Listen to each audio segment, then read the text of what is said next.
প্রিয় দর্শক, আজকে আপনাদের স্বাগত জানাচ্ছি। আমি শাকাওয়াত সেলিম। আজ আমাদের অতিথি নিউ ইয়র্কের তিনজন বিশিষ্ট ইসলামী চিন্তাবিদ এবং একজন সংগঠক এবং তিনি ইসলামের খেদমতদার, কমিউনিটি অ্যাক্টিভিস্ট। এই চারজনকে আমরা আমন্ত্রণ জানাচ্ছি। আমরা কথা বলবো ইসলামের বিভিন্ন বিষয় নিয়ে, প্রবাসী এবং ইসলাম, এই বিষয় নিয়ে আমরা কথা বলবো। আমি প্রথমে পরিচয় করে দিচ্ছি, আমার একদম সর্ববায়ে রয়েছেন বিশিষ্ট ইসলামী চিন্তাবিদ, সিলেট সিংহেরকাছ আলিয়া মাদ্রাসার প্রিন্সিপাল আকমর নূর, এবং তার সাথে রয়েছেন পার্সিস্টার জামে মসজিদের খতিব মাওলানা মঈনুল ইসলাম, এবং আমার ডানে রয়েছেন বাংলা বাজার জামে মসজিদের প্রতিষ্ঠাতা সভাপতি আলহাজ গিয়াসউদ্দিন, এবং বাংলা বাজার জামে মসজিদের ইমাম ও খতিব মাওলানা আবুল কাসেম ইয়াহিয়া। আপনাদের সবাইকে স্বাগত জানাচ্ছি। আমরা যে বিষয় নিয়ে কথা বলবো, আপনারা জানেন যে সম্প্রতি বাংলাদেশে দুটি খুব মারাত্মক ঘটনা ঘটেছে। সন্ত্রাসী হামলা হয়েছে, জঙ্গি হামলা যাকে বলে সারা বিশ্বে মিডিয়ার দৃষ্টি কেড়েছে। একটা গুলশান হামলা, আর একটা হচ্ছে যে শোলাকিয়া ঈদগাহের বাংলাদেশের সর্ববৃহৎ ঈদ জামাতে হামলা হয়েছে, আপনারা জানেন। এবং সর্বশেষ বিভিন্ন দেশে ইসলামের নামে হামলা হচ্ছে এবং সেগুলোর দায় স্বীকার করছে ISIS, যার কারণে ইসলাম নিয়ে মানুষের মাঝে অনেক ভুল ধারণা তৈরি হয়েছে। এবং যারা বিশেষ করে প্রবাসে যারা মুসলমানরা রয়েছে, বাঙালিরা রয়েছে, তারাও অনেকটা বিভিন্নভাবে টার্গেটে পরিণত হয়, বিভিন্ন ঘৃণার শিকার হয়, এবং এখানেও হেট ক্রাইম হচ্ছে এইসব বিষয় নিয়ে। তা আমি প্রথমে মাওলানা আবুল কাসেম ইয়াহিয়াকে দিয়ে শুরু করতেছি যে এই বিষয়গুলি যদি আপনি বলেন, আসলে কি হচ্ছে, ইসলাম কোন দিকে যাচ্ছে? ধন্যবাদ জনাব সেলিম ভাইকে, এবং সাথে সাথে ধন্যবাদ মিলেনিয়াম টিভির যারা পরিচালনা আছেন সকলকে। আমরা আসলে সর্বপ্রথম আলোচনায় আমরা এটাই সামনে রাখতে হবে যে টেরোরিজম এটা কোনো ধর্মের সাথে সম্পৃক্ত নয়।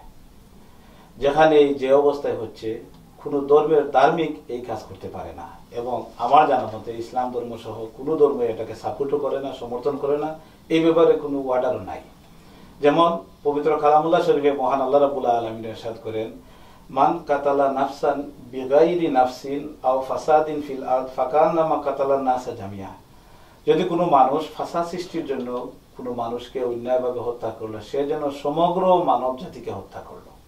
অপর থেকে ওয়ামান আহিয়াহা ফাকান্নামা আহিয়া নাসা জামিয়া, যে একজন মানুষকে কেউ জীবিত রাখলো, রক্ষা করলো, সে যেন সমস্ত উম্মাকে, জাতিকে সে রক্ষা করলো। সুতরাং ইসলাম ধর্মে কোনোভাবেই, কোনো ক্রমেই, কোনো পর্যায়ে টেরোরিজম, মানুষকে অন্যায়ভাবে হত্যা করা, কোনোভাবে এটা গ্রহণযোগ্য নয়। কোরআনেও নয়, হাদিসেও নয়, কোনোভাবে আল্লাহর হাবিবও কখনো কোনো কিছুতে বলেন নাই। যেহেতু কালামুল্লাহ শরীফে আমরা সরাসরি এটা একটা নিষ্পত্তি পেলাম যে কোনো মানুষ যদি অন্যায়ভাবে কাউকে হত্যা করে, সে যেন সমগ্র জাতিকে হত্যা করলো। সুতরাং অন্যায়ভাবে কাউকে হত্যা করা ইসলাম সমর্থন করে না। বর্তমান সময়ে যেগুলা হইতেছে এবং যারা দায়ভার নিতেছে, আমি মনে করি কোরআন হাদিস মতো ইসলামিক কোনো ভাব দ্বারায় এদেরকে কেউ কোনো দায়িত্ব দেয় না। ইসলামী স্টেট হিসাবে ICC একটা স্টেট ঘোষণা দিবে, এবং খলিফা যে আমির হবে, যিনি খলিফা হবেন, উনিও মুসলিম স্বীকৃত কোনো ব্যক্তি নয়। সারা মুসলিম ওয়ার্ল্ডে বলতে হবে উনি আমাদের খলিফা, এবং উনি গ্রহণযোগ্য হতে হবে। সুতরাং আবু বকর আল বাগদাদি বা যার নামই তারা আসুক না কেন, টেরোরিজম হিসাবে যে ISIS নামে যারা বর্তমান বিশ্বে অশান্তি সৃষ্টি করতেছে, তারা সমগ্র মুসলিম উম্মার কোনো সমর্থিত কোনো ব্যক্তি নয়। তাছাড়া খলিফা যিনি হবেন, সমগ্র মুসলিম উম্মা উনাকে খলিফা হিসাবে মানতে হবে, গ্রহণযোগ্যতা থাকতে হবে। আমি মনে করি না তার মধ্যে এমন গ্রহণযোগ্যতা আছে এবং সমস্ত মানুষ তাকে মেনে নিয়েছেন খলিফা হিসাবে। দ্বিতীয়ত, অন্যায়ভাবে যেহেতু আল্লাহ হাবিব সাল্লাল্লাহু আলাইহি সাল্লাম কোনোদিন এভাবে কোনো যুদ্ধের জন্য, কোনো দেশ জয় করার জন্য এভাবে কোনো নির্দেশ দেন নাই। সুতরাং ISIS নামে কিছু যুবক যারা বিভিন্ন দেশ থেকে গিয়ে তারা সেখানে যুদ্ধ করতেছে এবং তারা বিভিন্ন দেশের যুদ্ধের দায়ভার স্বীকার করতেছে, এটা কোনোভাবেই ইসলাম স্বীকৃত নয়। ইসলামে কোনোভাবে এটাকে গ্রহণ করে না। আমরা যদি হাদিস শরীফে দেখি, বুখারী শরীফের বর্তমান যে আধুনিক 6টা খণ্ডে বিভক্ত হয়েছে, বাংলা ছাপানো হয়েছে, এর 4 নম্বর খণ্ডে ফাদাইলুল কোরআনের মধ্যে একটা হাদিস এসেছে। হযরত আলী রাদিয়াল্লাহু তাআলা আনকে হাদিসটি, আন আলী রাদিয়াল্লাহু তাআলা আনহু সামিতুন নবী সাল্লাল্লাহু আলাইহি ওয়াসাল্লাম ইয়াকুল ইয়াতি ফিল আখির জামান কামুন হুদাসাউল আসনান সুফাহাউল আহলাম। এবং আখেরি জমানায় কিছু মানুষ, কিছু কওম উদ্ভবিত হবে, আবিষ্কৃত হবে, যারা থাকবে বুধ শক্তি কম বয়স্ক এবং তাদের বুধ শক্তি কম থাকবে, তারা অন্যর মানুষ দ্বারা ব্রেন ওয়াশ থাকবে এবং তারা এমন কিছু কথা বলতে হবে, ইয়াকুলুনা মিন খায়রিল কাউলিল বারিয়া, ভালো ভালো কথা তারা বলবে। এবং তাদের সম্বন্ধে আল্লাহর হাবিব বলতেছেন এই কথার মধ্যে, ইয়ামরাকুনা মিনাল ইসলাম কামা ইয়ামরাকু সাহমু মিনার রামিম, তীর যেভাবে ধনুক থেকে বের হয়ে যায় ঠিক তারাও তাদের ইসলাম থেকে এভাবে বের হয়ে যাবে, তারা ইসলামের কোনো নামগন্ধ তাদের মধ্যে থাকবে না।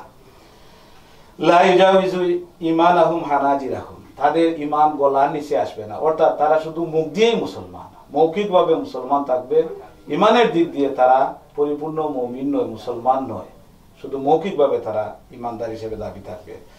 এরপরে আল্লাহর হাবিব বলতেছেন লাকিতুমুহুম, যদি তাদেরকে তোমরা ফাকতুলুহুম, তাদেরকে তোমরা মেরে ফেলো, ফাইন কাতালাহুম আজরুন লিমান কাতালাহুম আজরুন লিমান কাতালাহুম ইয়াউমাল কিয়ামা, এদেরকে যদি কেউ তোমরা মেরে ফেলো, হত্যা করো, তাহলে কাল কিয়ামতের ময়দানে মহান আল্লাহ রাব্বুল আলামিন তোমাদেরকে ভালো উজরত দান করবেন, তোমাদেরকে এর বিনিময়ে উজরত দান করবেন, পুরস্কার দান করবেন, পুরস্কৃত করবেন। সুতরাং এই মানুষগুলাকে কোরআন এবং হাদিস কোনোভাবে আল্লাহর হাবিবও কোনোদিন এদেরকে প্রশ্রয় দেন নাই। 1450 বছর আগে বলেছেন যে এই ধরনের কিছু মানুষ উদ্ভব হবে, এই কাজ করবে। এই হাদিসের দিকে তাকালে দেখা যায় হুবহু তাদের মধ্যে মিলে যায়। যে লোকগুলা এই অশান্তি সৃষ্টি করছে কম বয়স্ক এবং হাবাগোবা বুঝে না কিছু মানুষের দ্বারা ব্রেন ওয়াশ, এবং এরা যে কাজগুলা করতেছে এই কাজগুলো এবং এই হাদিসে যেভাবে বর্ণিত হয়েছে ঠিক সেভাবে মিলে যায়। তাদের ইমানদার বলতে দেখা যায় আবু বকর আল বাগদাদি, সে একটা স্প্যানিশ ছেলে, সে এসে এখানে বিভিন্নভাবে যতটুকু জানা যায় আদৌ মুসলমান ছিল কিনা তাদের মধ্যে অনেকেই, এটাও মানুষের বিশ্বাস বোধগম্য নয়। তো এতে বোঝা যায় যে ওরা ইসলামের মধ্যে ইসলামের কথা বলে কিন্তু ইসলামের গলার নিচে যেভাবে আল্লাহ রাব্বুল বলতেছেন তার ঈমান যাবে না, ঠিক সেভাবে তারা পরিপূর্ণ ঈমানদার নয়। আবার আপনার কাছে আসবো, আপনি যদি বলেন যে আসলে মুসলমানের সংজ্ঞাটা কি, ইসলামের যে আসলে কারা মুসলমান, যে মুসলমানের নামে যেগুলা হচ্ছে এইগুলা তো মুসলমান পরিচয় দিলে আপনি জানেন, আপনি বিভিন্ন জায়গায় যান, তখন কিন্তু মুসলমানদের এই সব ঘটনার পরে একটা অন্য দৃষ্টিতে তাকায় অন্যরা এবং হেড ক্রাইমের শিকার হচ্ছে অনেকে। এই বিষয় নিয়ে যদি বলেন। আসসালামু আলাইকুম, সম্মানিত উপস্থিতি, আমাদের সবাইকে ধন্যবাদ। আসলে এই যে আমাদের বর্তমান সমাজে বা সারা দুনিয়ার বুকে বর্তমানে যে আলোচিত বিষয়টা, যে ইসলামের নাম দিয়ে কিছু মানুষ যে হানাহানি করতেছে, আসলে ইসলাম শব্দটার অর্থ শান্তি। আসলাম ইসলাম মুসলিম, ইসলাম থেকে মুসলমান মুসলিম, এর অর্থ হইল শান্তি। শান্তির মধ্যে হানাহানি রক্তপাত হাজানি এর কোনো কাজ হইতে পারে না। আল্লাহ হাবিব সাল্লাল্লাহু আলাইহি ওয়াসাল্লাম সারা দুনিয়াটাকে জয় করছেন চরিত্র দিয়ে, ভালোবাসা। রাসূল সাল্লাল্লাহু আলাইহি ওয়াসাল্লামের আল্লাহ রাব্বুল আলামিন আসলে সৃষ্টিকুলকে যা গুণ দিয়েছেন সব গুণ নবী মুহাম্মদ রাসূলুল্লাহ সাল্লাল্লাহু আলাইহি ওয়াসাল্লাম দিয়েছিলেন, এবং এই গুণগুলোর মধ্যে রাসূলুল্লাহ সাল্লাল্লাহু আলাইহি ওয়াসাল্লামের সর্বশ্রেষ্ঠ গুণ ছিল চরিত্র। আল্লাহ কুরআন শরীফে এই কারণে বলেছেন, ওয়া ইন্নাকা লাআলা খুলুকিন আযীম, আমি তোমাকে উত্তম চরিত্র দিয়ে দুনিয়া পাঠাইছি। এবং এই উত্তম চরিত্র দিয়ে আল্লাহ রাসূল দুনিয়াকে জয় করেছেন, যুদ্ধ দিয়ে নয়, রক্তপাত দিয়ে নয়। বলতে পারেন অনেকে অনেক প্রশ্ন আনে যে রাসূল তো যুদ্ধ করেছেন, রাসূলের যুদ্ধ কিন্তু সব ছিল নিজেকে আত্মরক্ষার জন্য। রাসূল কোনোদিন এগিয়ে গিয়ে কারোর সাথে যুদ্ধ বাঁধান নাই, এবং যুদ্ধ বন্দীদেরকেও রাসূল ব্যবহার, দুনিয়ায় এর কোনো দৃষ্টান্ত নাই।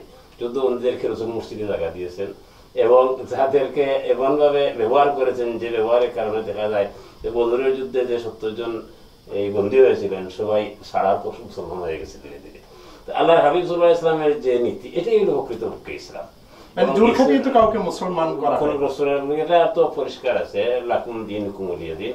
আপনার উমর রাদিয়াল্লাহু তাআলা আনহুর যুগে উমর রাদিয়াল্লাহু তাআলা আনহুর মতো খলিফা বা রাষ্ট্রপতি দুনিয়ায় বিরল। আসলে উমর রাদিয়াল্লাহু তাআলা আনহুর এমনও কিছু গুণ ছিল, রাসূল সাল্লাল্লাহু আলাইহি ওয়াসাল্লাম নিজে বলেছেন যে আমার উমর মুখ দিকে বাইর করে এবং আল্লাহর সাথে সাথে সমর্থন করে। এই উমর রাদিয়াল্লাহু তাআলা আনহু কিন্তু গির্জা বানিয়ে দিয়েছেন, ইসলামের এত উন্নতির যুগে গির্জা বানিয়ে দিয়েছেন, সকল ধর্মকে সুযোগ দিয়েছেন তুমি তোমার ধর্মকে পালন করো। তো এই যে হানাহানি করে জোরপূর্বক কাউকে মুসলমান করা ইসলামে কোনোদিন সমর্থন করে নাই, করবেও না, এবং এটা ইসলামের কাজ না। ইসলাম আসলে আল্লাহ রাব্বুল আলামিন কর্তৃক মনোনীত ধর্ম, এবং আল্লাহর প্রত্যেক সৃষ্টি কিন্তু আল্লাহর প্রিয়। যদি প্রিয় না হইতো তাহলে আল্লাহ কিন্তু ওদেরকে খাওয়াইতেন না। আল্লাহ যে যাই করুক সবাইকে খাবে, এই শক্তিকে আল্লাহর সৃষ্টিকে আরেকজন মারবে, ধরবে, রক্তপাত করবে, এটা আল্লাহ কখনো মানে নিতে পারেন না। সুতরাং এই যে সমস্ত বিষয়গুলো হইতেছে, মানে একটু দৃষ্টান্ত আমি আনতে পারি যে এক মাদ্রাসার একটা ছাত্র চুরি করছে, তো প্রিন্সিপাল সাহেবকে গিয়ে বলা হয়েছে যে হুজুর আপনার ছাত্র চুরি করছে। তো হুজুর বলতেছেন না, ছাত্র চুরি করে নাই, সুর ছাত্রের সুরত ধরেছে। আসলে ছাত্র চুরি করতে পারে, সুরটা ছাত্রের সুরত ধরেছে, মেসাবের সুরত ধরেছে। ঠিক সেইভাবে টেরোরিস্টরা ইসলামের নিচে এসেছে তাদের পরিচয়কে প্রকাশ করবে, মানে লুকাইয়া রাখার জন্য। আসলে টেরোরিস্টে ইসলাম নাই, টেরোরিস্টে ইসলামের নাম দিচ্ছে তাদেরকে প্রকাশ করার জন্য। আসলে এই কারণে ইসলাম যদি হইতে পারে না, কারণ হুজুর বলেছেন ইসলাম ওদের গোলার নিশ্চয় না, ওরা কিন্তু যেখানে যায় সেখানে বলে আমি তোমার সাথে আছি, এবং এদের পিছনে বিরাট শক্তি থাকতে পারে ইসলামকে কলুষিত করার জন্য। কিন্তু প্রকৃতপক্ষে ইসলাম কোনোদিন টেরোরিস্টকে সহ্য করতে পারে না, এবং ইসলাম কোনোদিন রক্তপাতকে মেনে নিতে পারে না, এবং আল্লাহর হাবিব সাল্লাল্লাহু আলাইহি ইসলামের আদর্শ এটাও হতে পারে না। রসুল কিন্তু রক্তপাত দিয়ে ইসলামকে, আল্লাহর হাবিব সাল্লাল্লাহু আলাইহি ইসলাম আল্লাহ বলেছেন এই ইরহাম মান ফিল আরদি ইয়ারহামুকা মান ফিস সামা, জমিনে যে যে অবস্থায় আছে তুমি রহম করো, তুমি তাকে মায়া দেখাও, দয়া দেখাও, এবং মায়া দেখাইয়ে তুমি তোমার বশীভূত করো। জোরপূর্বক রক্তপাত করে তাকে মারিয়া কাটিয়া কোনোদিন। এখানে একটা ব্যাপার আছে, মুআবিয়া রাদিয়াল্লাহু তাআলা আনহুর কিন্তু পৃথিবীর মধ্যে অন্যতম কূটনীতিবিদ, তিনি বলেছেন যে যেখানে আমার মুখ যথেষ্ট সেখানে আমি হাত ব্যবহার করি না, যেখানে আমার হাত যথেষ্ট সেখানে আমি চাবুক ব্যবহার করি না, আর যেখানে আমার চাবুক যথেষ্ট সেখানে আমি তরবারি ব্যবহার করি না। অপরে যখন টান দেয় আমি তখন ডিল দিই। এটা হলো ইসলামের নিয়ম। ইসলামের নিয়ম না যে খঞ্জর নিয়ে কাউকে জবাই করি, ওনার কলিমা পড়তে হবে, না হয় তোমাকে জবগিরে বলবো, এই সমস্ত বিষয় ইসলাম কখন মেনে নিতে পারে। সুতরাং যারা এই সমস্ত বর্তমান ইসলামের পরিচয় এরা প্রকৃতপক্ষে মুসলমান নয়, প্রকৃতপক্ষে মুসলমান যারা এরা এই কাজ করতে পারে না। কিন্তু মুসলমানের নামে এগুলো হচ্ছে, যতগুলো ঘটনা ঘটে দেখা যায় যে অনেকগুলো ঘটনার মধ্যে দেখা যায় যে সে মুসলমান। এই যে মুসলমানদের যে কালিমা লেপন করা হচ্ছে, ইসলামের কালিমা লেপন কেন হচ্ছে এগুলো? আসসালামু আলাইকুম সম্মানিত শ্রোতা দর্শকবৃন্দ, আমি আমার কথা শুরু করার প্রারম্ভে মিলেনিয়াম টিভির উপস্থাপক জনাব সাখাওয়াত হোসেন সেলিম এবং অন্যান্য সংশ্লিষ্ট সবাইকে আমি ধন্যবাদ জানাচ্ছি। আচ্ছা, আজকে আমাকে স্টুডিওতে ইনভাইট করার জন্য। আপনি যেটা বলছেন যে ইসলামের নাম নিয়ে মুসলমান নাম ধারণ করে ওই কাজগুলা করছে, যদিও অনেক জায়গায় আমরা দেখতেছি। ইতিপূর্বে আমাদের সম্মানিত প্রিন্সিপাল সাহেব যেটা বলেছেন, যদিও এরা মুসলমানের নাম দিচ্ছে, মুসলমান হিসাবে পরিচয় দিচ্ছে, আদৌ তারা মুসলমান কিনা এটা আমাদের বোধগম্য নয়। কারণ যদি রিয়েল মুসলমান হতো তাহলে তাদের মধ্য থেকে এ ধরনের কার্যক্রম প্রকাশ পেত না। কারণ ইসলাম তো আমরা পেয়েছি, আমাদেরকে আরো একটু দূরে যাইতে হবে। আমরা ইসলাম পেয়েছি বিশ্বনবী মুহাম্মদুর রাসূলুল্লাহ সাল্লাল্লাহু আলাইহি ওয়াসাল্লাম থেকে। নবী পাক সাল্লাল্লাহু আলাইহি ওয়াসাল্লাম যে ইসলাম প্রচার করেছেন, এবং যুগ ধরে আমরা নবী পাক সাল্লাল্লাহু আলাইহি ইসলামের কাছ থেকে যে ইসলাম পেয়েছি, সেই ইসলামের সূত্রপাত তো আগেও আমরা শুনেছি যে এমন কোনো তরবারির মাধ্যমে ইসলাম আসে নাই। পৃথিবীতে ইসলাম প্রচার এবং প্রসার হয়েছে আদর্শের মাধ্যমে। আর যে আদর্শটা হচ্ছে একেবারে খুদ আরশে আজিমের স্বীকৃত।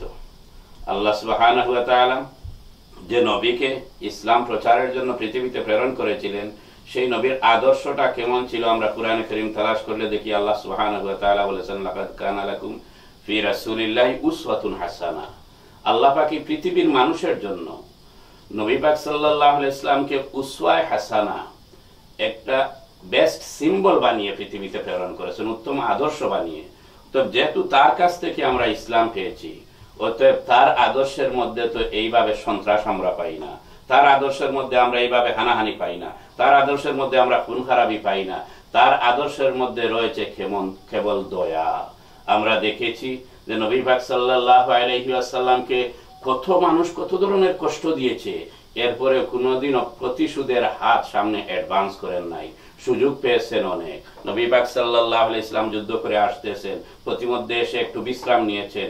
দেখা যায় যে এমন সময় একজন ইহুদি এসে তরবারি হাতে নিয়ে মাথার উপর দাঁড়িয়ে বলতেছে, বলো তো মুহাম্মদ, এখন তোমাকে কে রক্ষা করবে? নবী পাক সাল্লাল্লাহু আলাইহি ওয়াসাল্লাম যেহেতু মাথার উপরে তরবারি এবং ইহুদি হচ্ছে প্রাণের দুশমন, অতএব বলতে পারতেন যে তুই আমাকে রক্ষা করবে। নবী পাক সাল্লাল্লাহু আলাইহি ইসলাম সে সময় বলেছিলেন, আমার আল্লাহ আমাকে রক্ষা করবে, অতএব তুই আমার কোনো ক্ষতি করতে পারবে না। অতএব এই যে আদর্শ, কেমন একটা আদর্শ। এরপরে যখন দ্ব্যর্থহীন কণ্ঠে নবী পাক সাল্লাল্লাহু আলাইহি ওয়াসাল্লাম সেই জবাব দিয়েছিলেন, ইহুদি লোকটি তার হাত থেকে তরবারি পড়ে গিয়েছিল, আমার নবী ওই তরবারি হাতের মধ্যে নিয়ে নবী পাক সাল্লাল্লাহু আলাইহি ওয়াসাল্লাম সেই সময় বলেছিলেন, বলো তো এখন তোমাকে কে রক্ষা করবে। কিন্তু আল্লাহর রাসূল এই সুযোগ পেয়েছিলেন তার কাছ থেকে প্রতিশোধ নেওয়ার জন্য, কিন্তু প্রতিশোধ নিলেন না।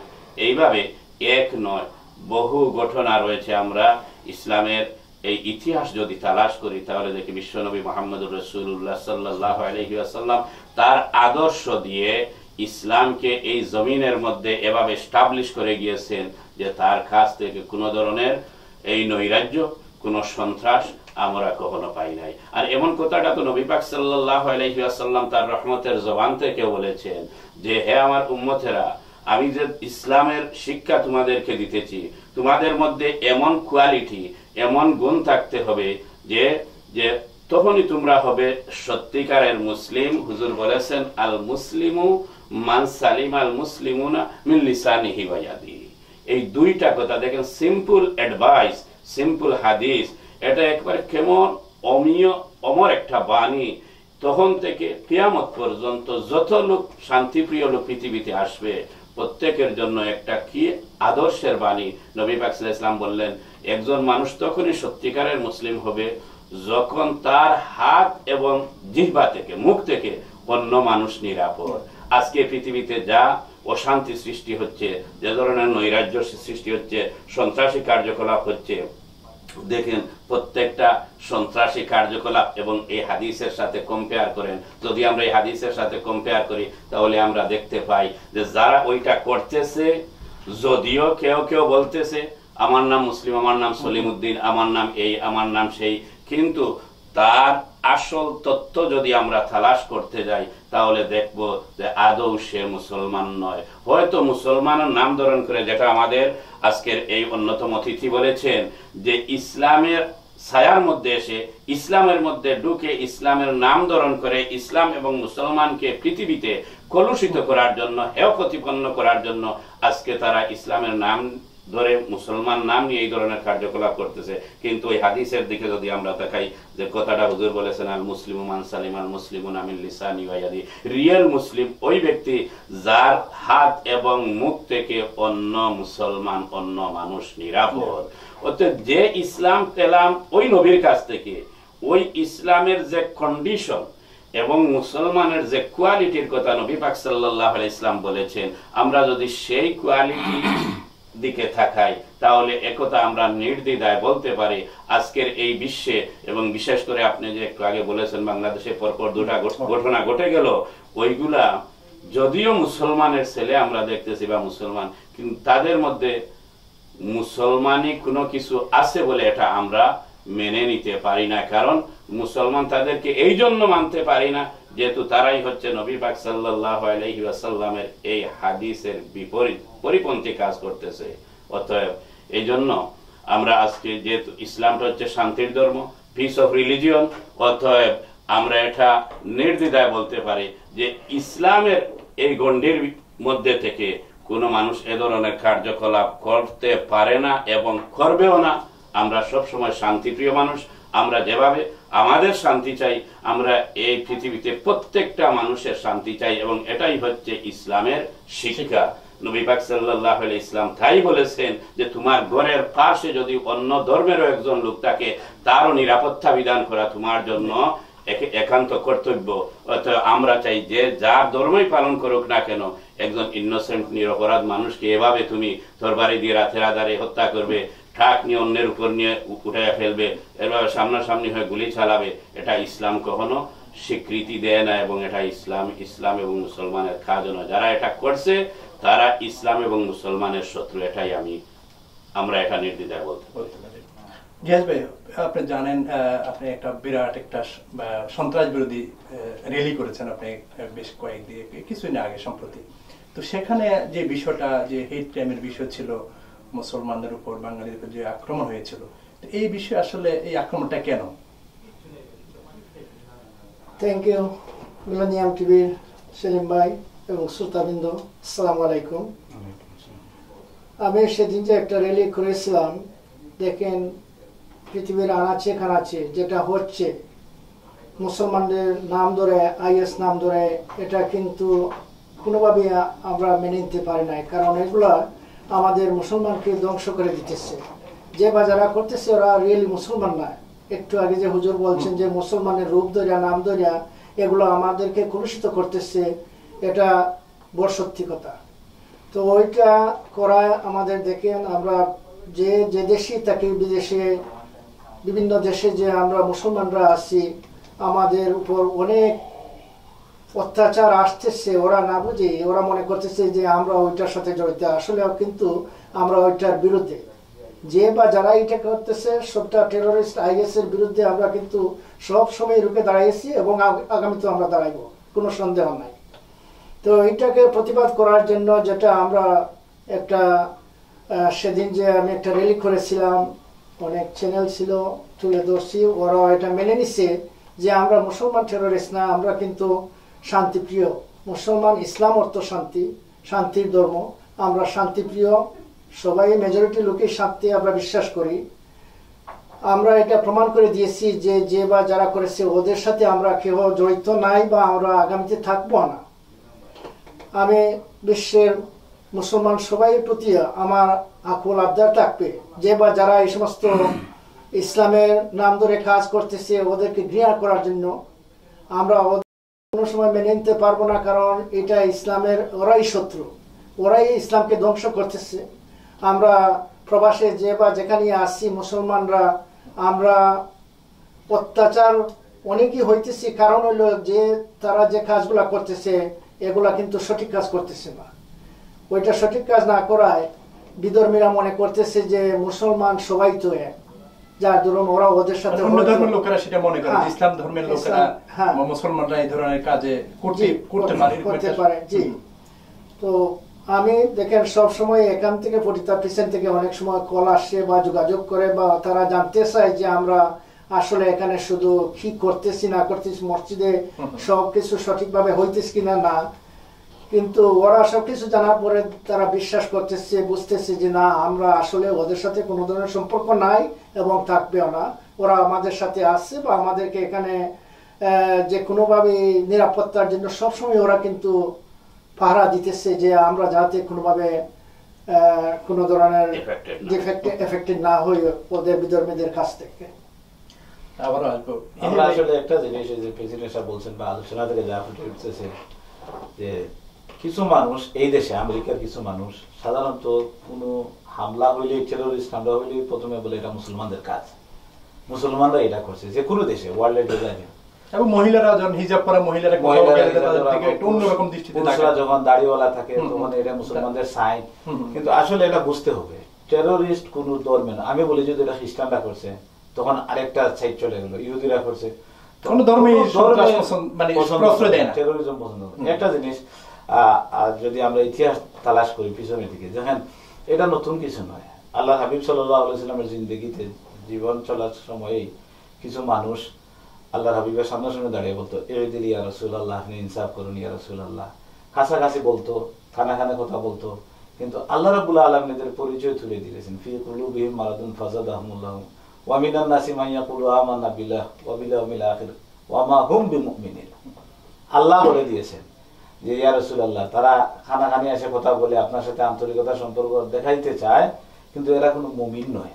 আপনি দেখেন 39 হিজরি আলী রাদিয়াল্লাহু তাআলা আনহু যে সময় শহীদ করা হয়, 39 হিজরি, 39 বা 40 হিজরি, এই সময় আব্দুর রহমান ইবনে মুলজিম এক ব্যক্তি আলী রাদিয়াল্লাহু তাআলা আনহু ফজরের নামাজ পড়ার জন্য মসজিদে যাইতেছেন। এই লোকটাও এশার নামাজ ওনার পিছনে পড়ছে, মুসলমান, নাম আব্দুর রহমান, সুন্দর নাম আব্দুর রহমান ইবনে মুলজিম। সে ফজরের টাইমে ফজরের নামাজে যাবে, খুব সাবধানে আলী রাদিয়াল্লাহু তাআলা আনহুকে হত্যা করে, আমরা শহীদ বলবো, শহীদ করে সে কুইকলি ফজরের নামাজ ধরার জন্য তাড়াতাড়ি মসজিদে গেছে। সে কিন্তু মুসলমান, কিন্তু এশার নামাজ ওনার পিছনে পড়ছে, ফজরের নামাজ জমাতে লেট হয়ে যাবে জন্য তাড়াতাড়ি ওনাকে ফোন করে চলে গেছে ফজরের নামাজ পড়ছে। আসুন 61 হিজরিতে হুসাইন রাদিয়াল্লাহু তাআলা আনহু কারবালার ময়দানে যখন লক্ষাধিক ইয়াজিদ বাহিনী তারা আসলো, এদের মধ্যে জোরের নামাজ তারা হুসাইন রাদিয়াল্লাহু তাআলা ইমামতিতে পড়লো, সম্মান দেখাইলো, কিন্তু তার সাথে যুদ্ধ করে যাতে পরের ওয়াক্তের নামাজ মসজিদে গিয়ে পড়তে পারে এই জন্য যাতে আসরের নামাজ কজা না হয়, তাড়াতাড়ি তারা যুদ্ধের কাজ শেষ করে তারা চলে গেল মসজিদে। তারাও আসরের নামাজ পড়লো, নামাজ পড়ে টুপি মাথায় আছে, দাঁড়িয়ে আছে, কিন্তু আল্লাহ হাবিব বলতেছেন এদের ইমান গলার নিচে নামবে না। 309 হিজরিতে আসেন ইতিহাস, মক্কা শরীফে আবু তাহের কেরামতিয়া 309 হিজরিতে হেরম শরীফের গেটের মধ্যে দৌড়ে দৌড়ে হাজি সাহেবদেরকে কতল করলো যে আল্লাহর সাথে মোহাম্মদকে এক বানাইতে পারবো না, কলিমা এটা ঠিক না। এই যে লক্ষ লক্ষ হাজি সাহেবদেরকে এখানে রক্তের বন্যা ভেসে গেছে হেরম শরীফের চতুর্দিকে, সেও মুসলমান ছিল, তার উদ্দেশ্য কত ভালো, আল্লাহর সাথে মোহাম্মদকে শরীক করা হইতেছে, সুতরাং এদেরকে খাইতে পারলাম। এভাবে যদি আপনি যুগ যুগ ধরে ইতিহাস তালাশ করেন, দেখবেন এক শ্রেণীর মানুষ তারা ইসলামের জন্য এত দয়া, কিন্তু আসল ইসলাম তাদের মধ্যে নাই। তারা যে কাজটা করতেছে এরা হলো মুনাফিক। এদের পরিচয় আল্লাহ রাব্বুল আলামিন দিয়েছেন, আল্লাহ হাবিব সাল্লাল্লাহু আলাইহি সাল্লাম দিয়েছেন। হুনাইনের যুদ্ধে আল্লাহ হাবিব গনিমতের মাল বন্টন করতেছেন, এক ব্যক্তি এসে বলল যে ইয়া রাসূলুল্লাহ আপনি ইনসাফ করেন, মুহাজিরদেরকে একটু বাড়াইয়া দিতেছেন, যারা দূর থেকে আসতেছেন নতুন মুসলমান তাদেরকে একটু বাড়াইয়া দিতেছেন, স্থানীয় যারা আনসার তাদেরকে একটু কম দিতেছেন। এই সময় একজন ব্যক্তি দাড়িওয়ালা, সাদা টুপি, সাদা পাঞ্জাবি এসে বলল ইয়া রাসূলুল্লাহ আপনি ইনসাফ করেন। এখন ইয়া রাসূলুল্লাহ বলার পরে উনার কোনো দোষ ধরা যায়নি, এটা হচ্ছে মুনাফিকের কাজ। তুমি আল্লাহ রসুল বলতেছো আবার উনাকে ইনসাফ নাই, তো একটা দোষ, সুতরাং এটা তো ঠিক না। আলী রাদিয়াল্লাহু তাআলা, উমর রাদিয়াল্লাহু তাআলা বলেন ইয়া রাসূলুল্লাহ আপনি অনুমতি দিন তার গর্দান উড়াইয়া দেই। আল্লাহ রাব্বি বললেন না আলী, উমর তুমি তারে মাইরা শেষ করতে পারবা না, তার একটা কিয়ামত পর্যন্ত তার একটা দল থাকবে, ওরা নামাজ পড়বে, এই নামাজের সমপরিমাণ তোমার নামাজ হবে না, আবু বকর, আলী, হাসান হোসেন কারো নামাজ তার সমকক্ষ নামাজ ইবাদতি হবে না। পাঞ্জাবি পড়বে, টুপি পড়বে, দাড়ি লম্বা থাকবে, লম্বা জুব্বা থাকবে, তসবিহ হাতে থাকবে, কিন্তু তার ঈমান নাই। সুতরাং ওদের বংশ এখন পর্যন্ত কিয়ামত পর্যন্ত থাকবে, যাদেরকে কোরআনের ভাষায় বলা হয়েছে মুনাফিক, হাদিসের ভাষা তাদেরকে আল্লাহ হাবিব চিহ্ন দিয়ে দিয়েছেন, আমি যাকে হাদিস পড়লাম বুখারীর হাদিস। সুতরাং এই শ্রেণীর মানুষ ইসলামের ক্ষতি করার জন্য বিভিন্ন ধরনের জাল বেঁধে রেখেছে। সাধারণ মুসলমানরা মনে করে তাদের পাওয়ার বেশি, তারা শক্তিশালী, তারা জনবল বেশি। সুতরাং এই জনবল, এই পাওয়ার আসলে তারা রিয়েল না, এটা কিন্তু বুঝতে হবে সমগ্র মুসলিম উম্মাহকে, যে রিয়েল ধর্ম যেটা আল্লাহ হাবিব সাল্লাল্লাহু আলাইহি ওয়াসাল্লাম, সাহাবায়ে কেরাম, তাবেঈন, আহলে বাইতের মাধ্যমে যে ইলম, যে ইসলাম চর্চা হয়েছে সেটা হচ্ছে রিয়েল। আর বর্তমান যেটা লেভেল লাগায় যেটা দেওয়া হচ্ছে এটা কিন্তু আসল রিয়েল না, একটা ফলস একটা জিনিস মানুষের সামনে উপস্থাপন করা হয়েছে।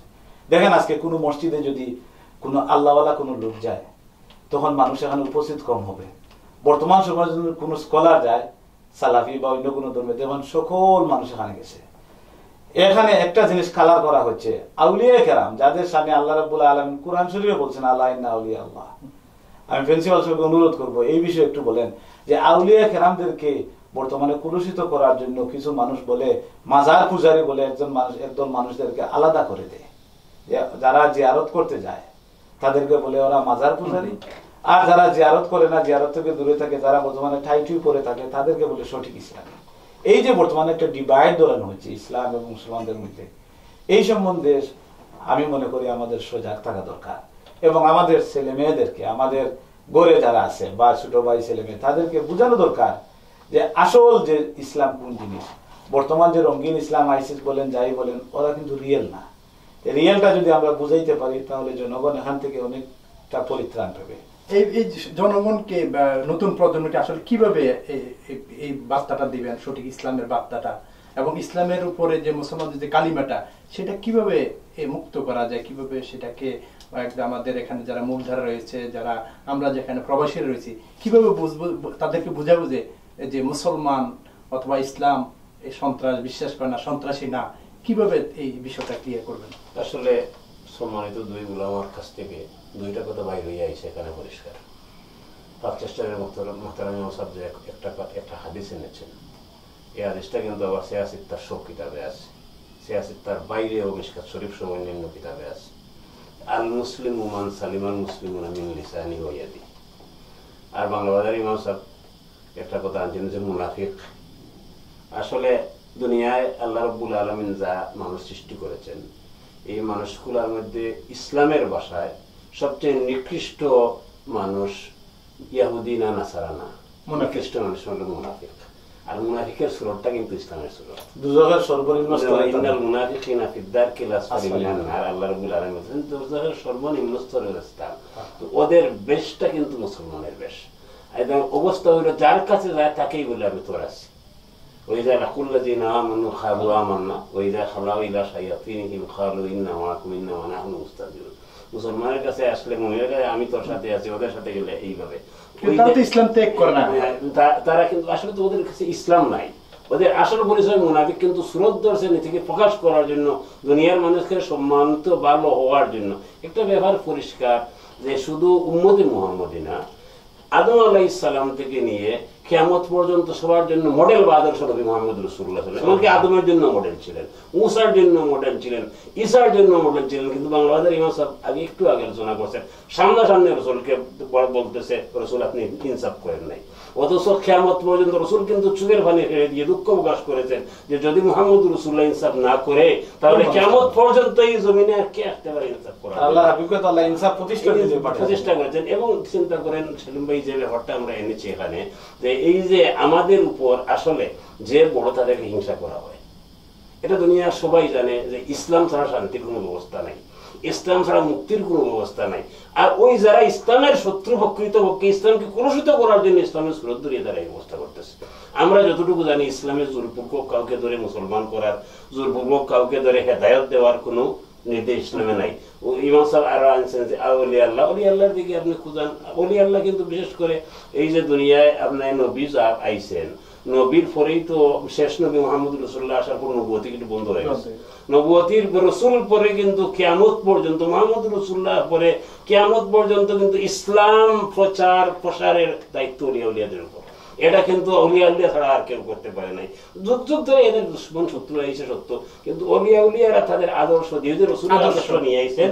এটা মানে একটা আমি দৃষ্টান্ত দিই আপনাকে।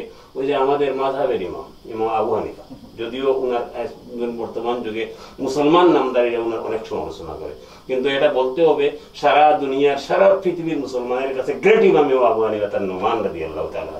এই আবু হানিফা সাহেবের একটা ঘটনা আমি আপনাদের সামনে আলোচনা করি। ওনার বাড়ির পাশে আবু হানিফা কিন্তু রাত্রে ঘুমাইতেন না, যদিও কেউ কেউ বলে কথাটা বেকার না, সেই অনেক কিতাব আছে, বেদায়া নেহার মধ্যে আছে 40 বছর একাধারে ফজরের এশার উযু দিয়ে ফজরের নামাজ পড়ছেন, 2 রাকাত নামাজ। এটা বেদায়া নেহার মধ্যে আছে, এটা কিন্তু গ্রহণযোগ্য ইতিহাসের কিতাব আহলে সুন্নাতুল জামাতের কাছে। তো ইমাম আবু হানিফা সাহেব রাত্রে ইবাদত করতেন, 2 রাকাত নামাজ পড়তেন, এক খতম কুরআন শরীফ পড়তেন। তো বাড়ির পাশে একজন মুসি, সে সারা রাত গান বাজনা করতো। এই গান বাজনার কারণে কিন্তু ইমাম সাহেবের নামাজের মধ্যে অসুবিধা হইতো, ঘুমের মধ্যে নামাজের মধ্যে অসুবিধা হইতো, ঘুমাইতেন না, ঘুমাইতে জোরের পরে একটাই।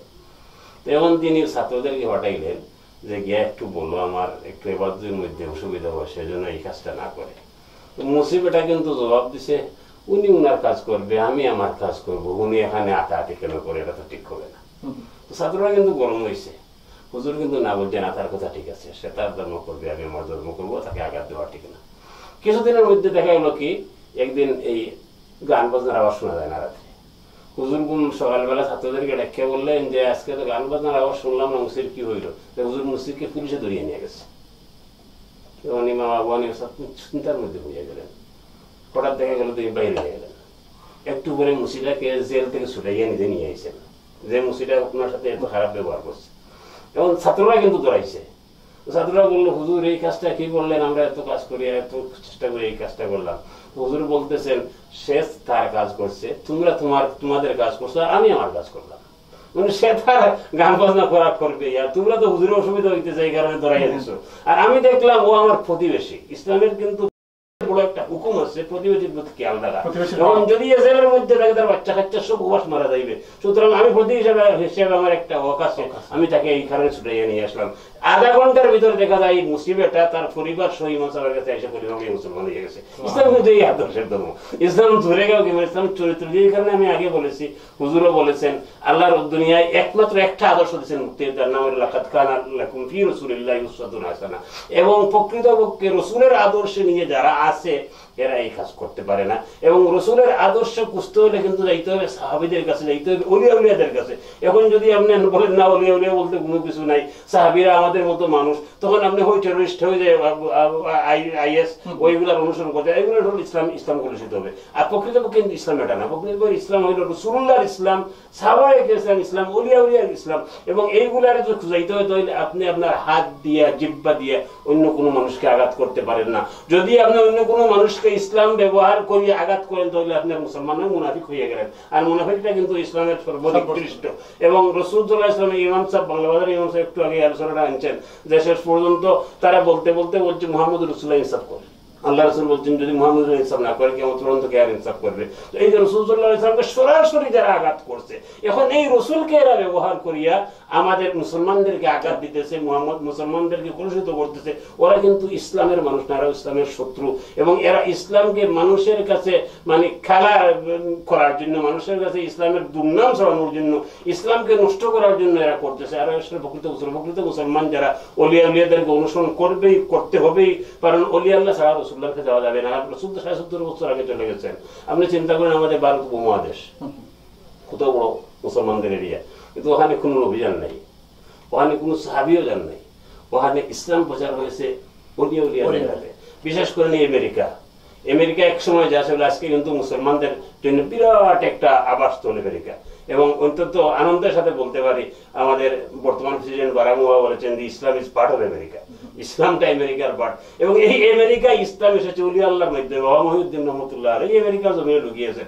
সুতরাং জায়গায় জায়গায় সারা পৃথিবীতে এই যে ওলি আল্লাহদেরকে প্রকৃতপক্ষে আমরা অনুসরণ করতে পারলে, যে হুজুর যে প্রশ্নটা এনেছেন যে এটা থেকে বাঁচার কি উপায়, বাঁচার একমাত্র উপায় হইল ওলি আল্লাহর মাধ্যমে, সাহাবায়ের মাধ্যমে মদিনায় তৈরি যাইতে হবে, সৌদি আরবে না। একটা ব্যাপার পরিষ্কার, কিন্তু এই আপনি চিন্তা করেন এই যে বর্তমানে এই যে সন্ত্রাস সৌদি আরবের কি ভূমিকা আছে? কোনো ভূমিকা নাই। এবং আমাদের OIC যেটা, এটার কোনো ভূমিকা নাই। এর পিছনে কারণ যাদেরকে জানি না কে কোন ভাবে আটকানো গেছে। আমাদেরকে প্রকৃতপক্ষে নবী মুহাম্মদ রাসূলুল্লাহর কাছে যেতে হবে। এবং নবী মুহাম্মদ রাসূলুল্লাহকে যারা অনুসরণ করেছেন হুবহু, যাদেরকে আল্লাহ কুরআন শরীফে বারবার বলেছেন এরা বেহেশতি রাদিয়াল্লাহু আনহুম ওয়া রাদু আন, সাহাবায়ে কেরাম, ওদেরকে অনুসরণ করতে হবে। আর এই নবী এবং এই সাহাবীদেরকে যারা হুবহু অনুসরণ করেছেন, ওলিয়া উলিয়া কেরাম, এদেরকে অনুসরণ করলে আমরা এই কুরুশ থেকে, এই অপবাদ থেকে, এই সন্ত্রাস থেকে ইসলামকে মুক্ত করতে পারব। একটা জিনিস আমি রমজান শরীফের লাস্টের দিনে মদিনা শরীফ যে বোমা পার্কিং লটে কোন জায়গায় গিয়ে আমরা, এই জিনিসটা কিন্তু এই ব্যক্তি যেখান থেকে তার যাত্রা শুরু করেছিল মসজিদে নববীর বাবু সালাম গেটের ওই পাশে জান্নাতুল বাকির টুনার থেকে পার্কিং লট থেকে, সে কিন্তু দ্রুত গতিতে সেখানে গাড়ি নিয়ে পার্ক করে তার বোমা রেডি করে এমন টাইম নিয়ে আসছিল যে মাগরিবের ইফতারের আজান হবে, সকল ইফতারের করতে বিজি থাকবেন। এই সময় বাবু সালাম থেকে জান্নাতুল বাকি গেট দিয়ে ঢুকে রোজাতুলের সামনে বম্পিং করবে, বোমা ফুটাইবে, তার টার্গেট ছিল। কিন্তু ফেল করছে। তার গাড়ি নিয়ে আসতে পার্কিং লটে যে পুলিশরা ছিল তারা মনে করলো এই লোকটা কি এভাবে দেখা যায় একটা সন্দেহের মধ্যে, বললো তুমি আমাদের সাথে এখানে ইফতার করো। এই যে পুলিশরা তারা ইফতার করানোর জন্য আটকাইলেন, এই সময় ফুটে গেছে এখানে। তার কিন্তু টার্গেট ছিল রোজাতুল। দেখেন যেখানে আমাদের ইমান কলিমা পুরোপুরো কলিমা পরিপূর্ণ ইমানদার হতে পারবে না মুহাম্মদ রাসূলুল্লাহ না পড়া পর্যন্ত। লা ইলাহা ইল্লাল্লাহ সবাই মানে। ভারত উপমহাদেশে 33 কোটি দেবতা পূজা করেও তারা উপরালা একজনের পূজা ওয়ার্শিপ করে, বিশ্বাস করে। সুতরাং আল্লাহকে উপরালা, আল্লাহ গাড সবাই মানে। কিন্তু ইমানদার আর মুমিন এখানে মুহাম্মদ রাসূলুল্লাহ সাল্লাল্লাহু আলাইহি ওয়াসাল্লাম এই পরীক্ষার মধ্যে যারা পাস করেছেন, মুমিন যারা ফেল করেছেন মুনাফিক এবং এরা কাফির। সুতরাং সে মুসলমান মসজিদে নববীতে গিয়ে বম্পিং করতে চায়, সে কি মুসলমান? সে আবার টেররিস্ট, সে আইসিস, আবার দায়ভার স্বীকার করে নেয়। এই থেকে এটা জ্বলন্ত প্রমাণ হলো এরা ইসলামের শত্রু না দোস্ত। আল্লাহর হাবিবের সাথে তাদের সম্পর্ক আছে না আছে না। আবার আপনার চাইবো হুজুর, আপনি একজন এখানে ব্রঙ্কসের অত্যন্ত বাংলাদেশিত মসজিদের স্বনামধন্য ইমাম হিসেবে দায়িত্ব পালন করছে অনেকদিন যাবত। ইমামদের আসলে ভূমিকা কি? যে ইসলামের উপর যে আঘাত আসছে, মুসলমানদের উপরে কেমন হচ্ছে, কি করণীয়? ইমামরা কি ভূমিকা রাখতে পারে? আপনারা কি ভূমিকা রাখছেন? ধন্যবাদ সাহাদ হোসেন সেলিম সাহেব। যেটা কোশ্চেন করেছেন অত্যন্ত গুরুত্বপূর্ণ।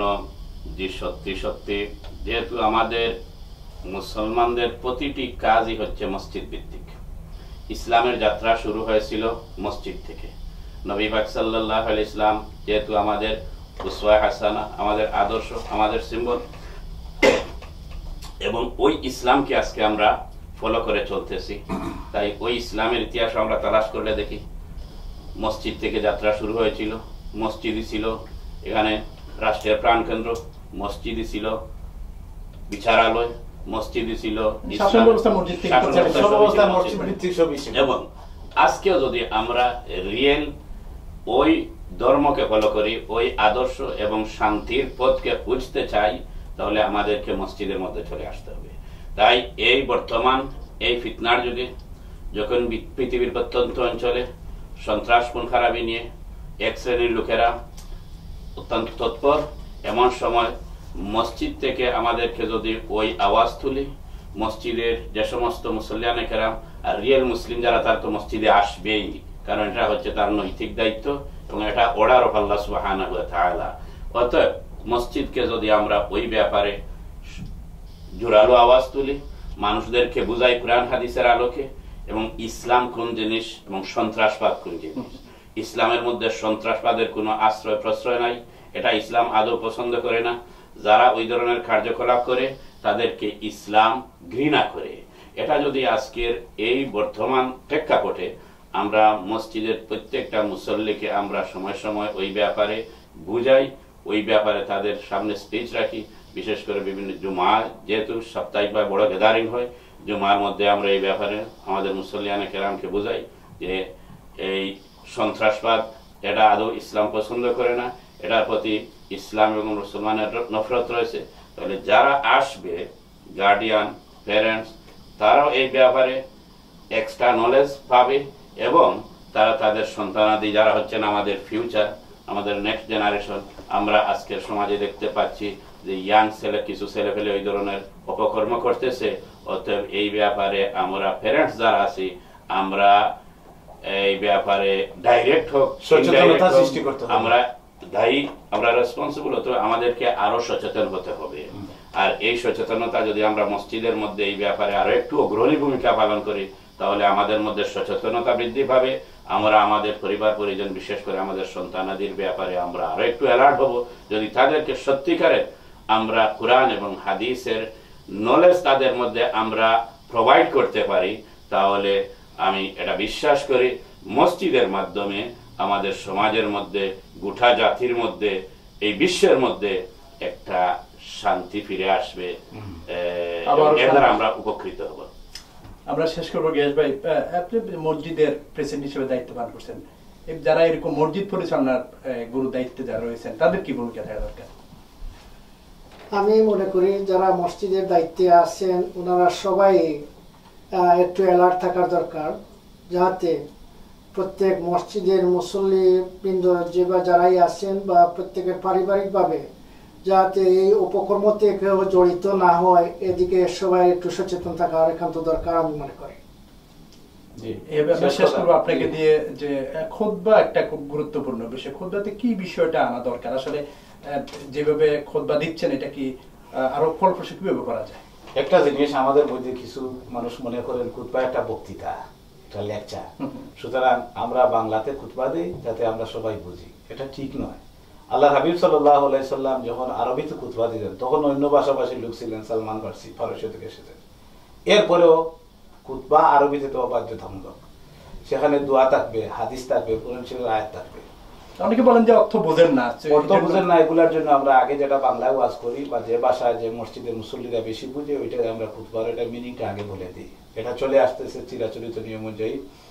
এটা কি এরকম যে ফিক্স করা যে খুতবা এরকম? এটা কোনো ফিক্স না, এটা তো আমি বললাম কোরআন শরীফের আয়াত, হাদিস শরীফ এবং খুতবার আহলে বাইতের নাম, এগুলা কিছু ফিক্স আছে, এগুলা থাকতে হবে।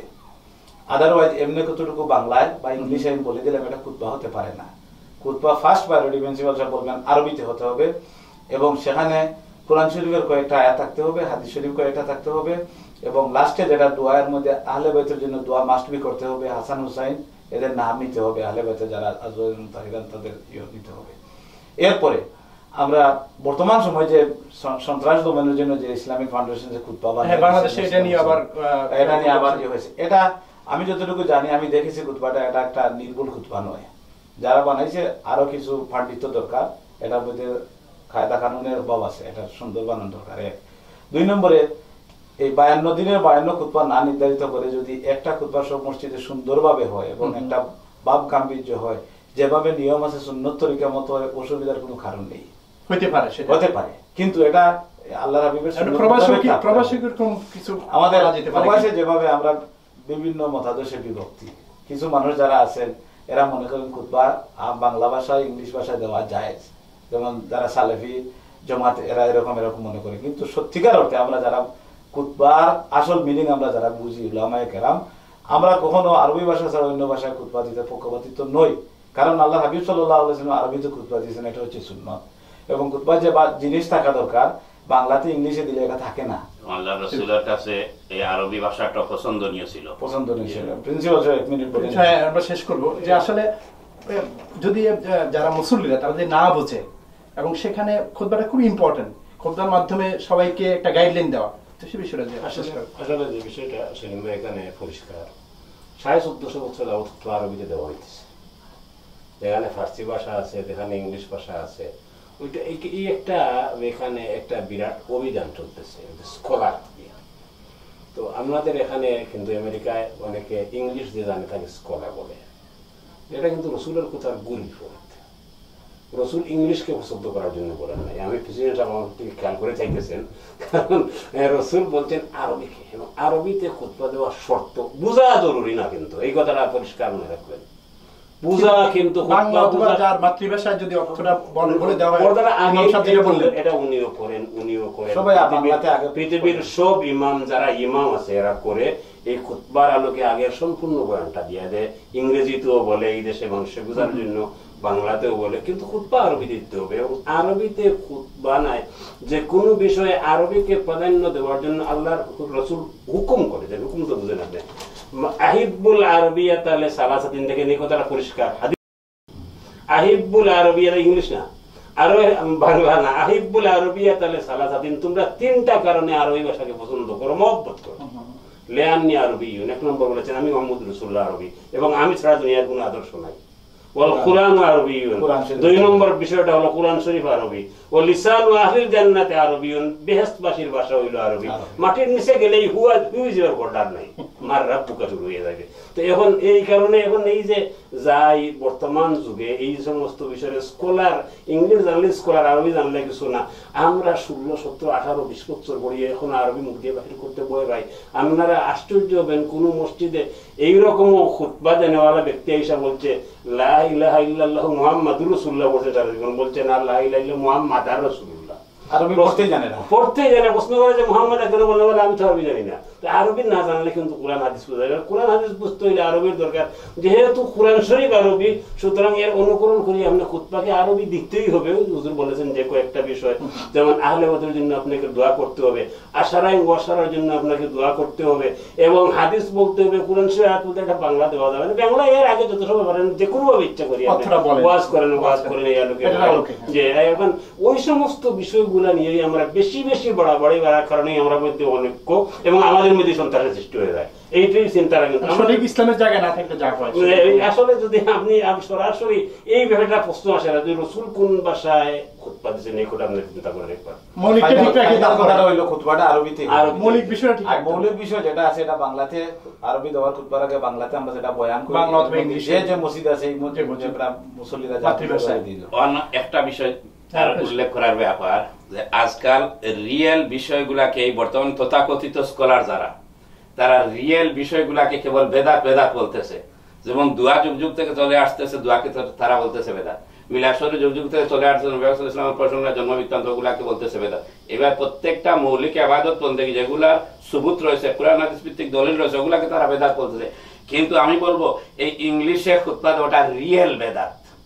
রিয়েল বেদাত তো তাই যেটা আগে ছিল না, নতুন উদ্ভাবন এটা দুসরা কথা বলবেন। কিন্তু মেইন যে খুতবা, এই খুতবাটা আরবিতে না বলে আপনি যদি মনে করেন যে আপনার বুঝার জন্য, যেটা প্রিন্সিপাল সাহেব বলেছেন যে বুঝা শর্ত নয়, বলা শর্ত আরবিতে, অতএব এটাকে যদি আপনি বুঝার স্বার্থে বলেন যে না এটা এখন ইংলিশে দিয়া দেয় আরবিকের বদলে, তাহলে আমি বলবো যে এই বর্তমান যুগে যারা বেদাত বলে ওটাই হচ্ছে রিয়েল বেদাত। আমরা যেগুলা করতেছি ওগুলা বেদাত না। এখন কি সকল মসজিদে একই খুতবা হওয়ার বিষয়টা কি মনে করেন? এটা সম্ভব না, এটা সম্ভব না। তার কারণ হইল প্রেক্ষাপট অনেক রকম আছে। বাংলা এলাকা ভিত্তিক প্রেক্ষাপট আরেক রকম আছে। ওই যে একটা জিনিস কথাটা আইছে, ওই যে ইসলামী ফাউন্ডেশনে আবুল ভাই রয়েছে, এটা কিন্তু সেলিম ভাই যে ব্যাপারটা, আসল যে ব্যাপারটা, যে এই খুতবা না ইসলামের যে কোনো জিনিস আবিষ্কার করতে হইলে আরবির উপর দক্ষ মানুষের দরকার। ইসলামী মানুষের সময় কিন্তু আরবির উপর দক্ষ না। আপনি চিন্তা করেন ডিজিএমজি হয়ে যায়, এমনি জেনারেল শিক্ষিতরা হয়ে যায়, কিন্তু ইসলামকে সম্পূর্ণ আরবি শিক্ষিত হওয়ার প্রয়োজন। আর প্রেক্ষাপট ভিত্তিক খুতবা হবে। কোরআনের সব বিষয়ে বাংলা করা বা ইংরেজি করাও কঠিন, অনেক কঠিন, অনেক আর যারা আরবিতে খুতবা প্রবর্তন করে ইংলিশে দিতে চায়, আরবি জানে না, এই জন্য ইজি করতেছে জাতির ভাষাতেও। সেলিম ভাই তো জানে আমাদের মধ্যে যে বারবার বলতেছেন উনি যে আমরা সবাই কি একই ধরনের খুতবা দিতে পারি কিনা না।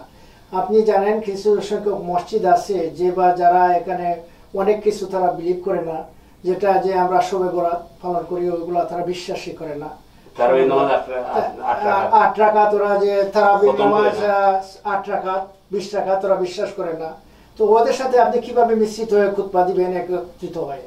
কারণ ওদের তো দেখেন ইসলামের অর্ধেক তারা বিশ্বাস করতেছে, যেটা 1400 বছর আগ থেকে আসতেছে। আমাদের দাদা বাবা পরিদাদা সবাই মনে করেন মিলাদ পড়ে গেছে, দোয়া করে গেছে, ওনারা কিন্তু এগুলো বিশ্বাসী না। তাই ওদেরকে কিভাবে আপনি একত্রিত করে মিশ্রিত করে এই খুতবা দিবেন? আমার মনে হচ্ছে না এটা সম্ভব হবে, এটা অসম্ভব। আমাদের সময় একবারে শেষ। আপনাদের সবাইকে ধন্যবাদ আমাদেরকে সময় দেওয়ার জন্য। আমরা এখানে শেষ করবো। প্রিয় দর্শক, আপনাদের সকলকে অনেক ধন্যবাদ আমাদের সাথে থাকবার জন্য। আমরা আজকে এখানে শেষ করবো। আপনারা ভালো থাকুন, সুস্থ থাকুন বা মিলেনিয়ামের সঙ্গে থাকুন। ধন্যবাদ। ধন্যবাদ।